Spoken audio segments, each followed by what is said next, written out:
காவல்துறை வந்து என்னுடைய கட்டுப்பாட்டில் நல்லாவே செயல்படுது, சட்ட ஒழுங்கு சரியில்லைன்னு சொல்லி சொல்றவங்களுக்கு தான் வந்து மண் விழுந்துருச்சு, அந்த அளவுக்கு நல்லா வந்து செயல்பட்டுட்டு தான் இருக்குது.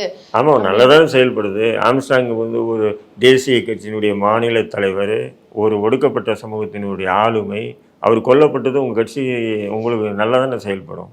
அப்போது அவர் உங்களுக்கு தேவையில்லை, கொல்லப்பட்டுமே மற்ற அப்படின்னு சொல்லி மாநிலங்களை விட பெண்கள் பாதுகாப்பு நல்லா தான் இருக்கு அப்படின்னு சொல்லி நீங்கள் எப்பவுமே மற்ற மாநிலங்களை ஒப்பிடாத கூடாதுமா.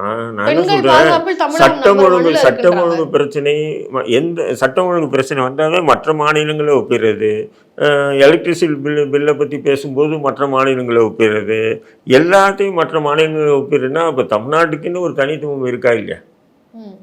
மற்ற மாநிலங்கள் விடுங்க, தமிழ்நாட்டுக்குன்னு ஒரு தனித்துவம் இருக்குது. இப்போ உதாரணத்துக்கு எடுத்திங்கன்னா, உத்தரப்பிரதேஷ், வட இந்தியாவில் வந்து என் வீட்டில் ஒருத்தர் வீட்டில் பூந்து போலீஸ் ரைடு பண்ணும்போது 4 துப்பாக்கி எடுப்பாங்க, ஒரு 50 தோட்டா எடுப்பாங்க, எல்லாமே எடுப்பாங்க. அது ஒரு வரி செய்தி. இங்கே வந்து ஒரு துப்பாக்கி என் வீட்டிலேருந்து எடுத்தாங்கன்னா அத்தனை ஊடகங்களையும் தலைப்பு செய்தி. ஏன்னா துப்பாக்கி கலாச்சாரம் முழுக்க இல்லாத ஒரு மாநிலம் என்றால் தமிழ்நாடு தான். இது உண்மையை ஏற்றுக்கிறீங்களா இல்லையா?